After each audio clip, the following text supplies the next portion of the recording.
Génial. Dernière question par rapport à la Ouais. situation Covid Hmm. et aujourd'hui. Finalement, pour les personnes qui, aujourd'hui, donc, que j'accompagne, qui veulent se lancer dans une nouvelle voie pro, selon toi, selon ta vision du marché, quels sont les secteurs qui vont être porteurs là maintenant pour une personne qui a envie de se reconvertir? Qu'est-ce que tu dirais, peut-être deux, trois pistes qui peuvent Hmm. marcher maintenant? Corona, c'est triste parce que pour des entreprises comme les miennes, c'est la meilleure chose qui puisse s'être passée. C'est terrible et je peux pas contrôler Corona, personne ne peut contrôler ça. Mais pour ceux qui sont dans le secteur web, internet, digital, c'est la, je veux dire, c'est une croissance garantie. C'est hallucinant. Et ce qui serait intéressant, c'est pour ceux qui regardent cette interview, c'est d'aller voir un petit peu les, la vague e-commerce depuis avril 2020, de regarder avril 2019 et de voir la croissance depuis avril 2020. Et j'étais interviewé par Yahoo Finance pour ça, où la première question, c'était justement comment est-ce que le monde a changé comment est-ce que le monde e-commerce a changé avec Covid. Et la réponse, c'est que la première chose que ça montre, c'est que nous, l'être humain, le consommateur, on est capable de changer nos décisions d'achat du jour au lendemain. Hmm, Et là où beaucoup de sociétés disaient non, mais de toute façon, l'être humain, il va toujours devoir aller au magasin, il va toujours devoir aller à tel et tel endroit pour acheter. Le monde a montré, Corona a montré vraiment, Covid a montré que c'est pas vrai finalement.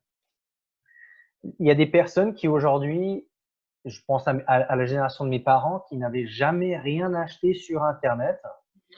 ah ouais, Et aujourd'hui, ont créé un compte Amazon cette année et puis qui ont acheté un, deux, trois produits.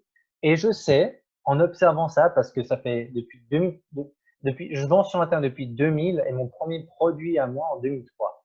J'ai vu tellement de vagues d'évolution. Je sais que des marchands ont perdu mes parents et que mes parents, sur certains secteurs, certaines dépenses annuelles, ne vont plus aller en magasin. Et d'accord. mes parents, c'est deux personnes. Hmm, Donc, tu fais ça fois des dizaines, des centaines de millions. Le comportement a changé du jour au lendemain.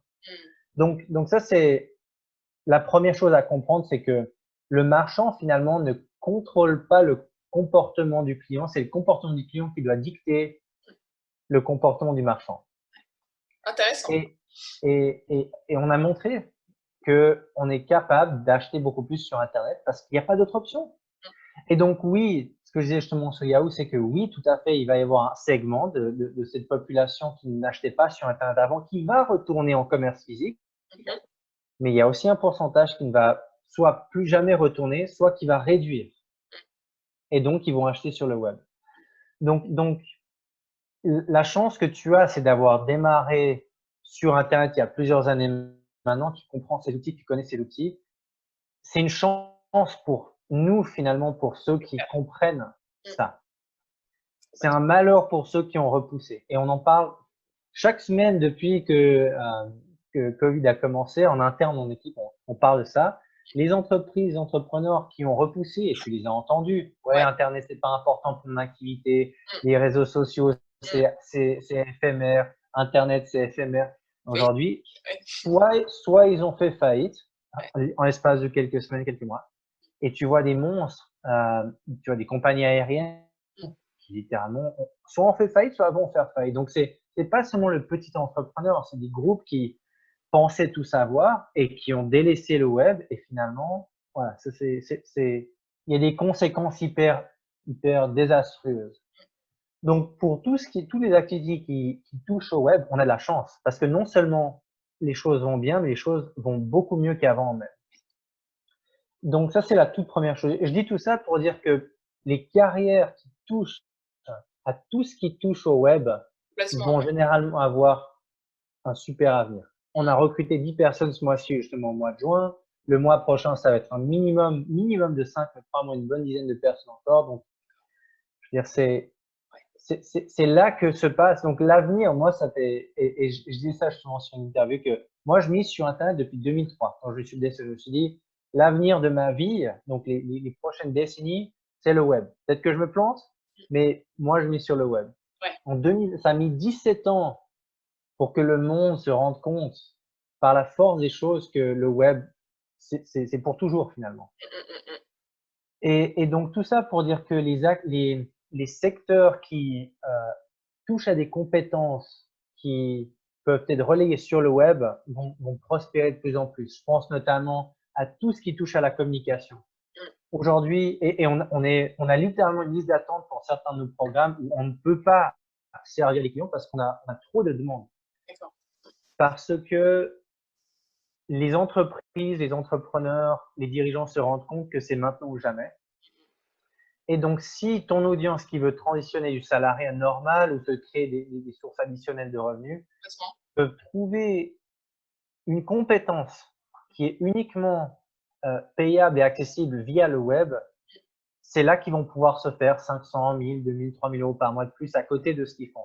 Ça peut être du community management sur les réseaux sociaux, les restos, les bars, les salles de fitness, le resto du coin, le commerce, l'artisan. Aujourd'hui, il peut uniquement survivre. Il y a des commerces qui ne peuvent survivre qu'avec Internet. Et vu qu'ils ne savent pas, ils ne connaissent pas les réseaux sociaux, le fait de faire du réseau social pour ces artisans, c'est une mine d'or aujourd'hui pour ceux qui veulent apprendre, OK, je vais faire la gestion de réseaux sociaux pour 2-3 restaurants du coin. Et ils vont payer. Ces restos vont payer parce qu'ils doivent payer.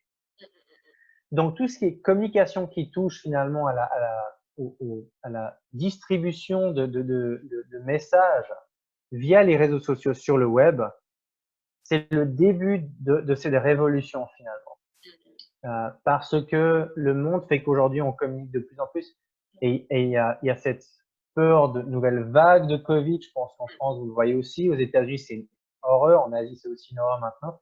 Il y a ces vagues, on sait pas. La réalité, c'est qu'on ne sait pas est-ce que ça va durer. Est-ce que ce sera 3 mois par année où on devra être en confinement?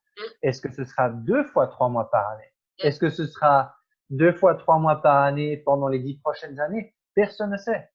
Littéralement, personne ne sait. Si à Noël, il y a 6 mois, on nous avait dit vous allez devoir rester 2-3 mois à la maison sans rien faire, tout le monde rigolerait. Personne n'aurait cru, ouais, c'est clair. Exactement. Donc, tout ce qui est job d'appoint, d'aide, d'assistance au commerce, aux millions de commerçants aujourd'hui, ces commerçants vont devoir payer. C'est très simple. C'est soit ils vont devoir payer, soit ils vont devoir fermer. Complètement. Il n'y a pas le choix. Donc, tout ce qui est communication, gestion des réseaux sociaux, ça peut être gestion de l'inventaire, ça peut être comptabilité en ligne. Il y a beaucoup d'artisans qui n'ont jamais eu de comptabilité en ligne. Donc, ceux qui ont fait de la comptabilité ou des services administratifs en physique, en présentiel, de traduire ça, de mettre ça sur le web et d'offrir ça à des commerçants, à des artisans, c'est une véritable mine d'or. Donc, de réfléchir avec l'état d'esprit de dire, OK, qu'est-ce qui se passe si Covid dure pendant 5 à 10 ans? Est-ce que mon job, est-ce que les compétences que j'apporte aujourd'hui à mon patron, est-ce qu'il y a des chances que je reste ou est-ce que ça va migrer différemment? Donc voilà en gros quelques pistes. Tout ce qui touche finalement au virtuel maintenant, j'ai jamais vu, comme je dis, ça fait 17 ans que je vis tous les jours dans les réseaux sociaux, enfin dans le web et puis les réseaux sociaux par la suite. Personne n'a vu une croissance de ce qu'on voit ces 3-4 derniers mois. Et c'est une croissance telle que le comportement humain, le comportement du consommateur va changer et a changé pour toujours. Génial. Super, bah écoute, merci beaucoup pour toutes ces pistes. Là aussi, très concrètes donc on a vu énormément de choses aujourd'hui, beaucoup de pépites sur l'état d'esprit. Merci beaucoup Mathias pour tous ces conseils et aussi des conseils ultra pratiques. Là, je ne m'attendais pas à ce qu'on aille autant dans le détail sur des types de métiers. Merci beaucoup parce que il y a vraiment beaucoup d'opportunités auxquelles je n'avais pas vraiment réfléchi de mon côté, mais là, tu as listé toute une palette de choses qui est vraiment devenue de première nécessité. En fait, avant, l'entrepreneuriat pouvait être aussi, j'ai envie de créer quelque chose de différent, de nouveau, donc c'est aussi quelque chose, ok. Mais à la base, c'est répondre à un besoin, et aujourd'hui, il y a des nouveaux besoins à fond, donc concentrez-vous sur ça si vous n'avez pas d'idée. Regardez quels sont vos talents et ce que vous aimez faire, ce que vous pouvez faire. Et puis, il y a énormément d'opportunités de nouvelles voies pro à ce niveau-là.